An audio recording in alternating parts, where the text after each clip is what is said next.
আসসালামু আলাইকুম। সবাই কেমন আছেন? আশা করি সবাই ভালো আছেন। আজ আপনাদের জন্য নিয়ে এসেছি গল্পের ৪ নম্বর পর্ব। আশা করি গল্পটি আপনাদের ভালো লাগবে। তাহলে চলুন শুরু করা যাক। কিন্তু আমি সেটা করিনি।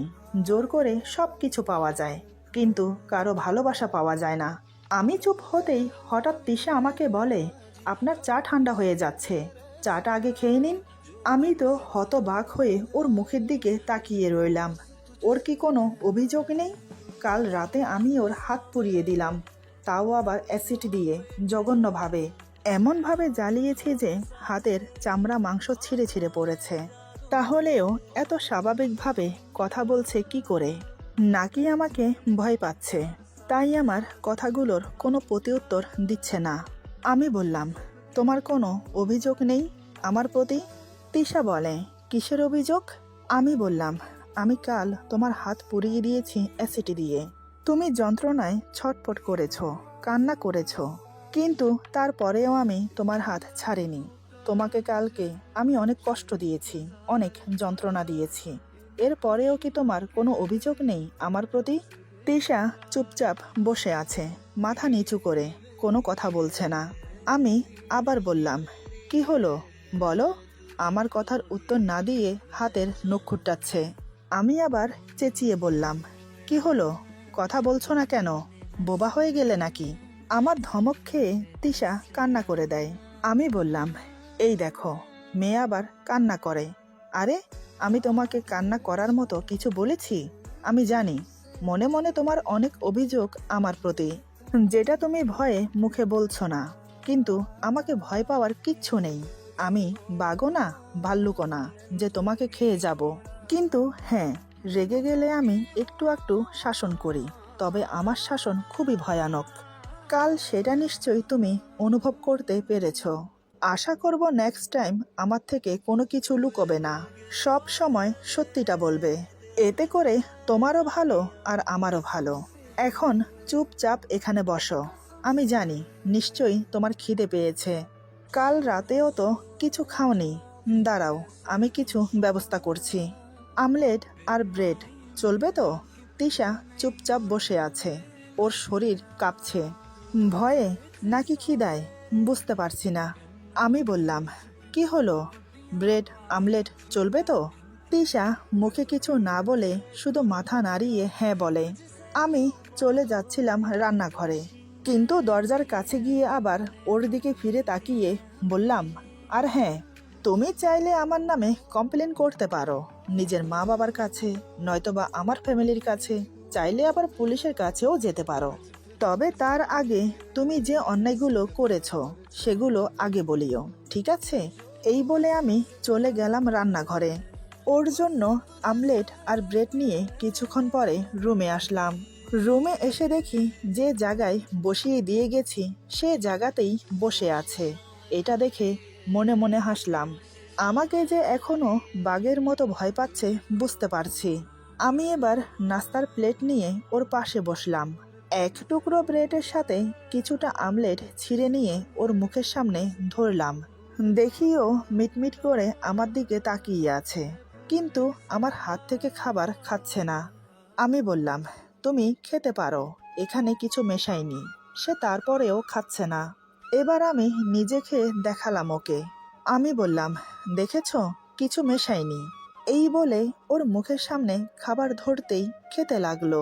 ওর কাণ্ড দেখে আমার কি হাসা উচিত নাকি অনুশোচনা করা উচিত আমি ঠিক বুঝতে পারছি না। এভাবে সকাল পেরিয়ে দুপুর, আবার দুপুর পেরিয়ে বিকেল হলো। সারা দিনটা যেমনই হোক কেটেছে, কিন্তু বিকেলের দিকে তিশার ধুম জ্বর এলো। এতটাই জ্বর এসেছে যে গা একদম পুড়ে যাচ্ছে, যত সম্ভব হাতের যন্ত্রণা থেকে, আর ঠান্ডা ফ্লোরে অজ্ঞান হয়ে অনেকক্ষণ পড়ে থাকার কারণে। নিজেকে এখন সত্যি অপরাধী মনে হচ্ছে। সারা রাত মাথায় জলপট্টি দিয়েছি, উপরে উপরে যতটুকু পেরেছি হাত পা ভেজা টাওয়াল দিয়ে পুছে দিয়েছি। বিছানা থেকে একদম উঠতে পারিনিও। এর ভেতরে 2 দিন পর পর হাতের ব্যান্ডেজ পাল্টাতে হয়েছে। এখন ঘা অনেকটা শুকিয়েছে। এদিকে আমি প্রায় 2 সপ্তাহ অফিসে যাইনি, ঘরে থেকেই সম্পূর্ণ কাজ শেষ করেছি। কারণ তিশাকে এই অবস্থায় ঘরে একা রেখে যাওয়া একদম ঠিক হতো না। আর আমারও মন চাইছিল না ওকে একা রেখে যেতে। এই 2 সপ্তাহ অনেক সেবা যত্ন করার পর এখন অনেকটা সুস্থ হয়েছে ও। তবে আমাদের মধ্যে দূরত্বটা এখনো রয়ে গেছে। তিশা এখনো আমার সাথে ভালো করে কথা বলে না। আমাকে দেখলেই চমকে ওঠে, কেমন যেন ভয়ে ভয়ে থাকে। ও ঠিক আমাকে এখন বিশ্বাস করতে পারছে না। এই 2 সপ্তাহ এত সেবা করার পরেও ওর ভয় দূর করতে পারলাম না আমি। জানি না আদতে পারবো কিনা। আমাকে দেখলে কেমন যেন ভয়ে গুটিয়ে গুটিয়ে থাকে। নিজে থেকে কথা বলে না।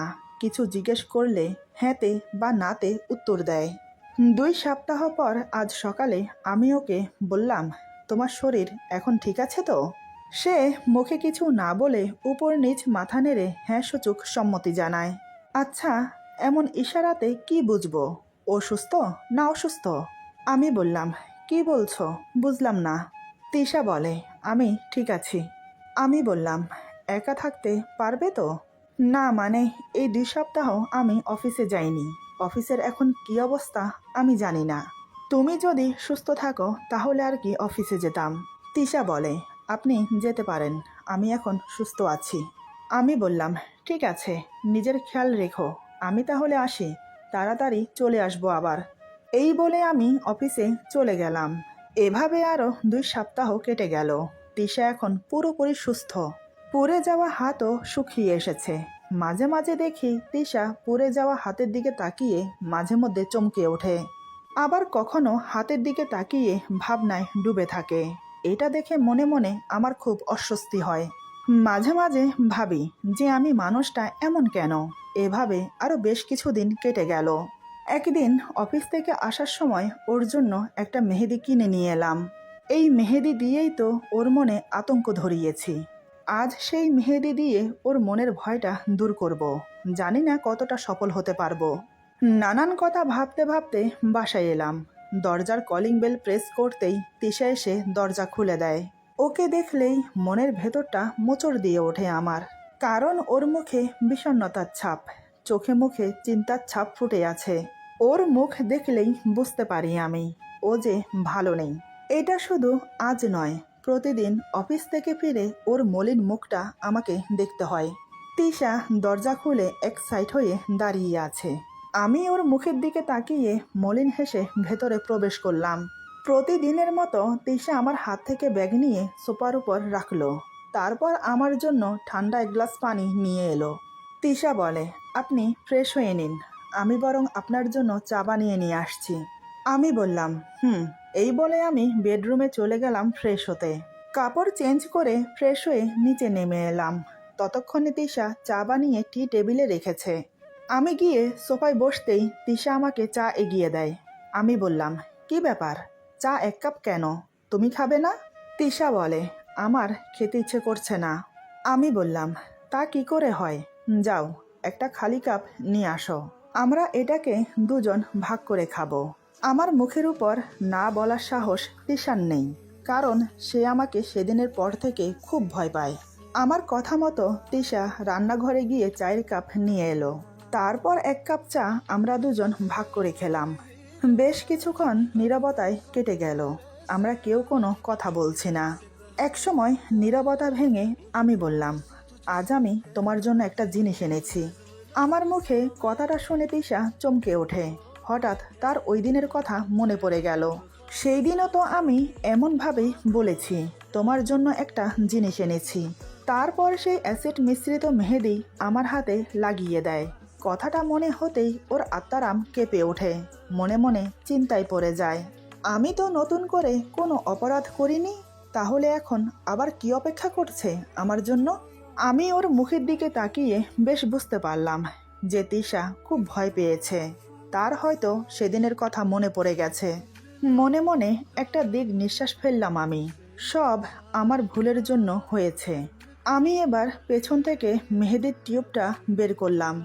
আমার হাতে আবার মেহেদি দেখে তিশা ভয়ে শুকনো ঢোক গেলে। এবার সে একটু নড়ে চড়ে বসে পিছিয়ে যায়। পরিবেশটাকে স্বাভাবিক করার জন্য আমি বললাম, এটা নর্মাল মেহেদি, এখানে আমি কিছু মেশাইনি। তুমি হাতে নিয়ে দেখো, নয়তোবা আমার হাতে লাগিয়ে দেখো। তিশা কোনো কথা বলে না, চুপচাপ মাথা নিচু করে বসে আছে। আমি এবার ওর দিকে আরেকটু এগিয়ে বসলাম। আমি বললাম, তোমার হাতে মেহেদি লাগিয়ে দেওয়ার অনেক শখ আমার। আমি কিন্তু ভালো করে মেহেদি লাগাতে পারি না, আগেই বলেছি। তোমার হাত দাও, আমি মেহেদি লাগিয়ে দেই। তিশা এবার আমার দিকে তাকায়, আমার মুখের দিকে তাকিয়ে বোঝার চেষ্টা করে আমি রেগে আছি কিনা। আমি বললাম, কই দাও তোমার হাত, আমি মেহেদি লাগিয়ে দেই। তিশা আমার দিকে ওর হাত বাড়িয়ে দিল, ভয়ে ওর হাত কাঁপছে। আমি বললাম, স্থির হয়ে বসো, এভাবে হাত নাড়ালে মেহেদি লাগাবো কি করে? তিশা নিজেকে স্বাভাবিক করার অনেক চেষ্টা করছে, কিন্তু ভয়ের কারণে কিছুই হচ্ছে না। আমি আস্তে আস্তে ওর হাতে মেহেদি লাগাতে শুরু করলাম। তিশা আমার মুখের দিকে একদৃষ্টে তাকিয়ে আছে। আমি ফোনে কিছু ডিজাইন দেখেছিলাম, তার থেকে সহজ যেটা সেটাই ওর হাতে আঁকতে লাগলাম। প্রথমে ফোঁটা ফোঁটা করে পুরো হাতে লাগিয়ে দিলাম, তারপর সোজা সোজা লাইন বানাতে লাগলাম। এভাবে দুই পাশ থেকে লাইন টানার কারণে ঘর ঘর হয়ে গেছে। এবার প্রত্যেকটা ঘরে 4টা করে ফোঁটা দিলাম। এভাবে পুরো হাতে মেহেদি লাগিয়ে দিলাম। দেখতে কিছুটা ছোট ছোট ফুলের মতো হয়েছে। এতক্ষণ পর্যন্ত তিশা আমার দিকেই তাকিয়েছিল, তাই হাতে কেমন মেহেদি লাগিয়েছি সেদিকে খেয়াল নেই ওর। যখন আমি বললাম, দেখে বলো তো কেমন হয়েছে, তখন তিশা হাতের মেহেদির দিকে তাকিয়ে থেকে বলে, খুব সুন্দর হয়েছে। আমি বললাম, সত্যি বলছো? তিশা বলে, হুম। আমি বললাম, তাহলে অন্য হাত দাও। এবার সে অন্য হাত বাড়িয়ে দেয়। এবার আমি সেই হাতেও ঠিক একই ডিজাইনের মেহেদি লাগাতে লাগলাম।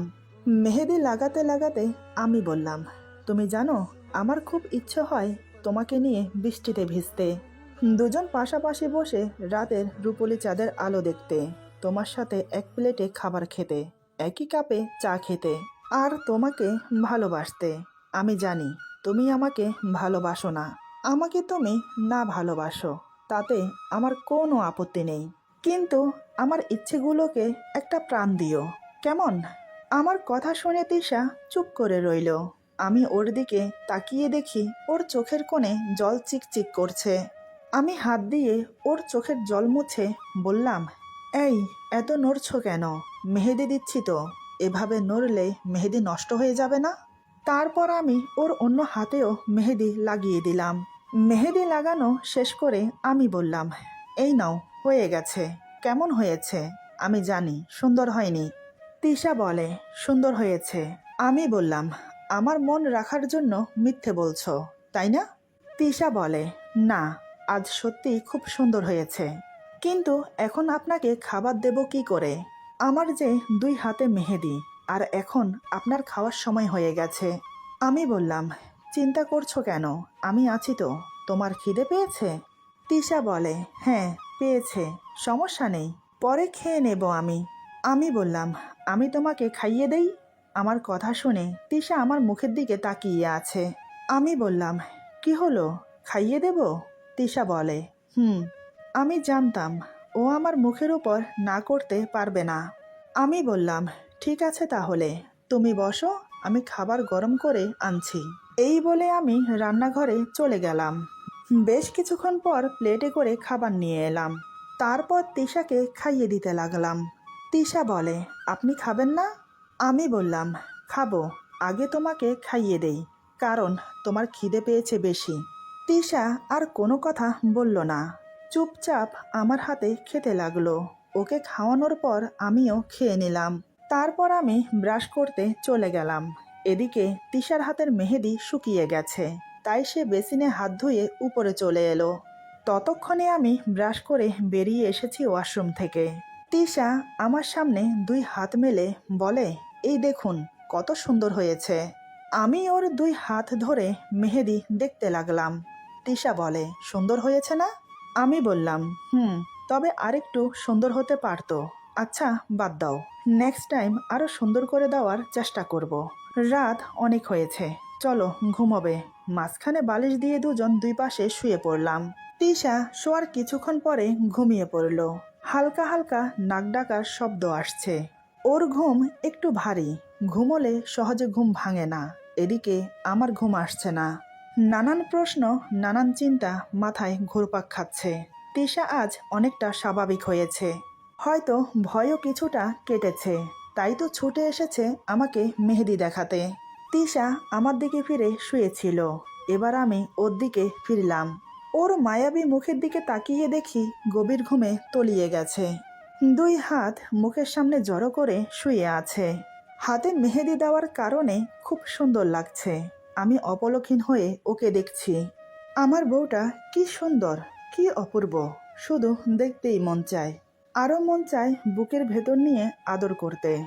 বেশ কিছুক্ষণ ওর দিকে তাকিয়ে থাকার পর মনের মধ্যে অন্যরকম একটা অনুভূতি হতে লাগলো। খুব করে মন চাইছে আমার ওকে একটু ছুঁয়ে দেখি।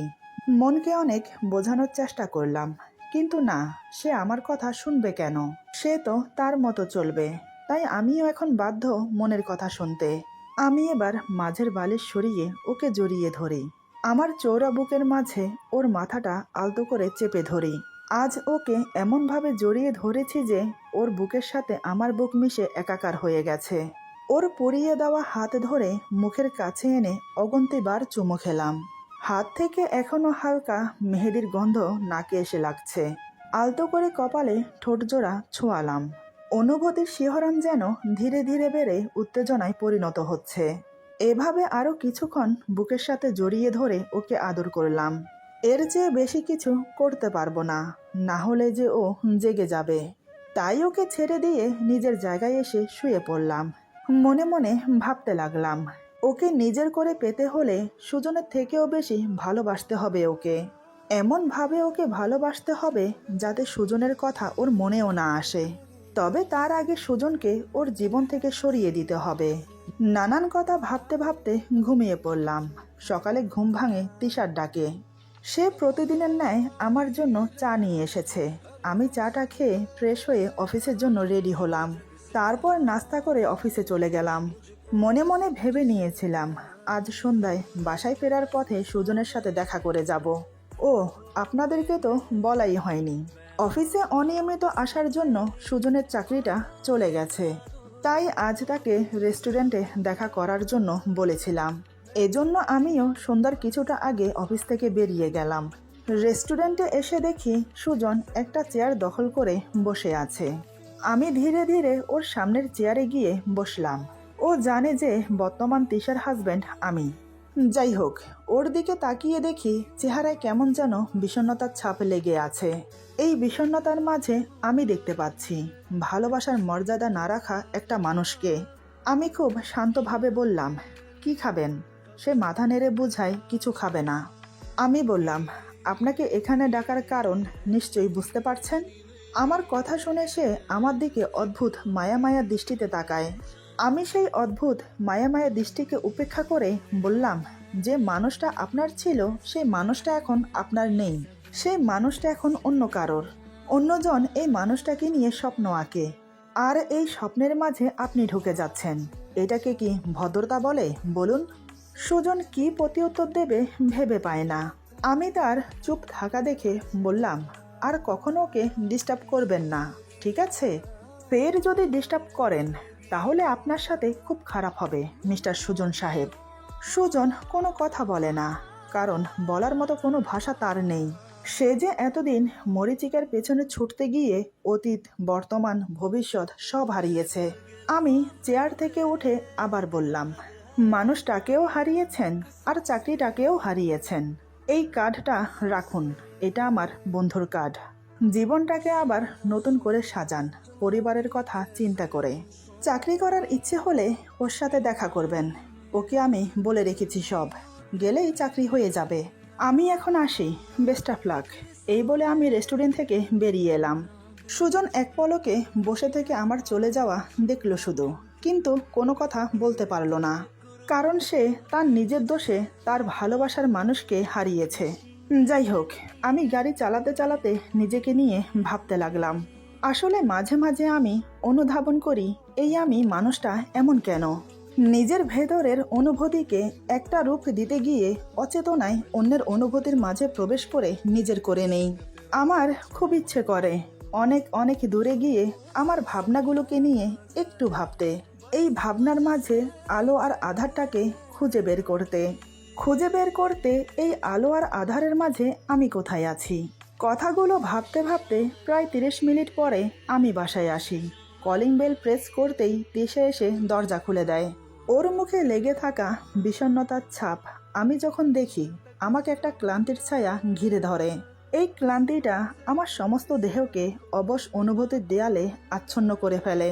ওর এমন মুখ দেখলে সত্যি বলতে আমার মুখ দিয়ে কথাই বের হয় না।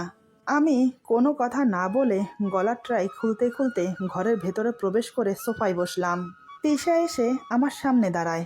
আমি ওর দিকে এক নজর তাকিয়ে বললাম, এখন থেকে সুজন তোমাকে আর ডিস্টার্ব করবে না। তিশা চুপ করে থাকে, আমিও চুপ করে থাকি। এই চুপ থাকার মাঝে আমি বুঝতে পারছি আমাদের দুজনের দূরত্বটা। আমি কিছুক্ষণ বসে থেকে রুমে চলে গেলাম। এরপর কাপড় চেঞ্জ করে ফ্রেশ হওয়ার 30 মিনিট পর তিশা আমার সামনে এসে চুপ করে দাঁড়িয়ে থাকে, হাতে 1 কাপ চা। আমি হাত বাড়িয়ে চাটা নিলাম, কিন্তু তিশা এখনও দাঁড়িয়ে আছে। আমি বললাম, কিছু বলবে? তিশা শাড়ির আঁচল আঙ্গুলের মাঝে পেঁচিয়ে আমাকে খুব ইতস্তত করে বলে, জীবনটা এমন কেন বলতে পারেন? যাকে এত এত ভালোবাসলাম সে মানুষটা আমার সাথে এমন করলো। কেন করলো এমন আমার সাথে? আমি চুপ করে থাকি। এই কথার কি প্রত্যুত্তর দেব বুঝতে পারছি না। আমার মাঝে মাঝে নিজেকে অদ্ভুত পাগল মনে হয় কোথাও না কোথাও আমি ভুল করছি। কিন্তু কাউকে ভালোবেসে নিজের করে চাওয়াটা কি ভুল? আমি তো এর মাঝে কোনো ভুল দেখছি না। এদিকে আমাকে চুপ দেখে তিশা হঠাৎ আমাকে যা বলল তা শুনে আমি একদম ট্যাচু হয়ে গেছি। আমাকে এখন অপরাধবোধ কুরে কুরে খাচ্ছে। নিজেকেই এখন বোকা বোকা লাগছে। সত্যি আমি পাগল, আমি একটা সত্যি সাইকো। এরপর যা হলো, আজকের গল্প এখানে সমাপ্ত। গল্পের বাকি অংশ পেয়ে যাবেন আগামী পর্বে। আশা করি গল্পটি আপনাদের ভালো লাগবে। যদি ভালো লাগে তাহলে লাইক, কমেন্ট এবং সাবস্ক্রাইব করে আমাদের পাশে থাকুন। সবাই ভালো থাকুন, সুস্থ থাকুন। আল্লাহ হাফেজ।